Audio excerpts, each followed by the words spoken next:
Hello viewers and welcome back again to our YouTube channel and our top-notch education consultants productions. We are here to continue with our discussion on the story The Ivory Bungles. Remember that I had taken you through the same and again we are back here to talk about the other aspect of the Ivory Bungles. In my first presentation we talked about the theme or the idea of love, and we saw how the man and the woman in the story, that is the warrior and the woman, actually love each other passionately, and that actually was a good thing.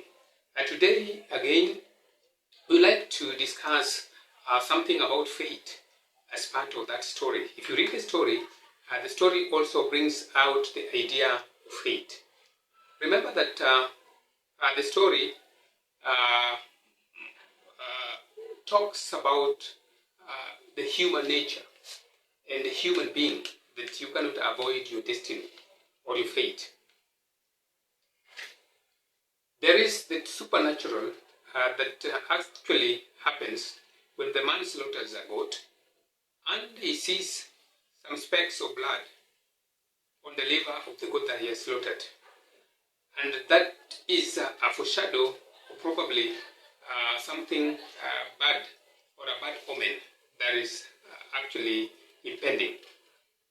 But again, the guy or the man or the warrior tries to avoid this. First of all, he needs and he is aware that when such a thing happens, he needs to see a seer or to consult a seer. But he becomes suspicious of this seer. We don't know where this suspicion comes from, but that is one of the ways in which he's trying to avoid seeing the seer, thinking that probably if he doesn't see the seer, then he would avoid any bad omen that would befall him. So sometimes as human beings, we feel that we can easily actually go around our fate and avoid what we are destined to be. So that is one of the first attempts when the man becomes suspicious of the seer. Maybe he did not want to go and see the seer. But remember one thing, that you cannot avoid your fate. Now, the superstitious peoples have spoken, and they have said that a woman, a wife, is going to die. That is the word from the superstitious peoples. They have spoken. But again, the man wants to go around this and probably avoid the death of his wife. They have spoken and said that a woman that has never been molested by the husband or has never been thoroughly beaten by the husband is going to die. So this disturbs the man when this happens, but of course that is the message that has been given by the people, and it actually portends bad omen, something bad that is likely to happen to the man. But he feels that he can avoid this. Now, there are several ways that the warrior has attempted to avoid this fate. Number one way is that he had the deep-seated suspicion about the seer. It was one of the ways in which he attempted to avoid his fate. The second is when he thought that he would appease the parents of his wife by giving any number of goats. But the peoples had said he had to give his wife a thorough beating and send her back to her people. So, in a way, he thought that probably he would appease the parents of the wife and giving some goats, and that would be a way in which to avoid the punishment. So we realize that in many occasions when our fate comes, we try as much as we can to avoid our fate. Now, remember at one point the old chief had told this man to marry a second wife because he was a counselor to the chief, and a counselor is actually a small chief. So the old chief had advised him to marry a second wife. But because of his intense love for his wife, he avoided this. You know, that is a way in which you are trying to avoid something that is impending, that is likely to happen to you. So he actually went round this idea of the old chief to marry a second wife, trying to avoid what we call his fate. You can never avoid your fate. So when the old chief told him this, he actually responded to the old chief by giving a riddle. You cannot avoid your fate by just giving a riddle. A riddle is not enough to help you avoid what you are destined to be. Now, when he broaches the instruction from the seer that the woman, his wife, should be given the ritual beating to appease the spirits, the wife tells him that the seer had actually wanted to marry her. That is one way, again, of trying to avoid the fate. That the woman says that we cannot listen to the seer because at one point he had wanted to marry me, and that the seer had said he would put a spell on her if he did not marry her. So these are all things that come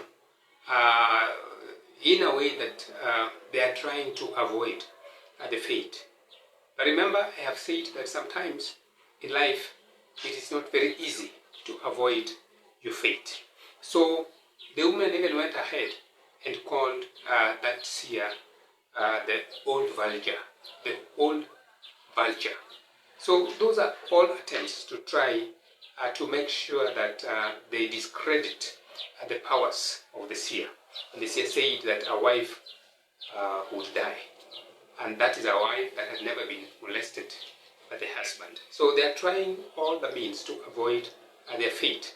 And I've said that one of the ways is when the woman says that the old seer had wanted to marry her, and she never wanted him, and therefore the old seer had said that he would actually cast a spell on her.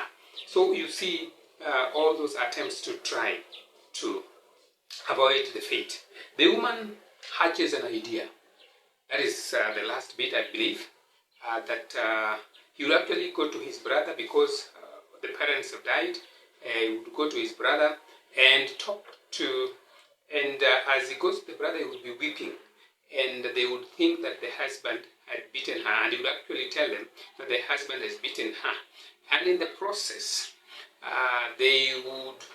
he would stay with them, and when the husband comes now to collect her, she would refuse, and having refused, then there would be a reconciliation meeting organized so that both the clans from the wife and the husband would come, and after that there would be a reconciliation, so that after the reconciliation she would get back home, trying to cheat her fate. So in a way it was like that she was going to avoid the ritual beating that had actually been directed by the seer. So you can see all the attempts there to make sure that she avoids her fate. Now, lastly, she decides to go to his brother. Before she goes to his brother, again, she decides to go in the evening. But before that, she goes to the market early enough, because remember, there is a message that the elephants are roaming, and the elephants are actually menacing around and would destroy the crops and any other thing that comes their way. So to avoid this, the woman decides that she would go to the market early enough, and having gone to the market early enough, she would come back, prepare the husband a meal, which she did actually prepare the meal, and having prepared the meal, actually covered the meal so nicely for the husband. When the husband comes back, would take. Then again, she decides to take a hoe to dig or to weed the groove that the husband had said is weeding. And therefore, in the process of trying to weed the groove that the husband had said is speedy, because he takes instructions from the husband because she loves the husband. It is at that particular time that the elephants arrive. The bull elephant actually arrives and it tramples her to death. And that is the end of this beautiful woman. She and the husband attempted severally to avoid their fate. It never happened. Finally, he's been trampled by the bull elephant. The message here is that we can never run away from our destiny. We can never avoid our fate. It shall finally catch up with us. Thank you very much. I hope that this presentation offers an insight to you so that you have a proper understanding of the Ivory Bungles, the love story, the story of fate, the story of destiny. May God bless you abundantly and continue listening to us. If you haven't subscribed to our YouTube channel, kindly do so and be part of the great debate and the great discussion.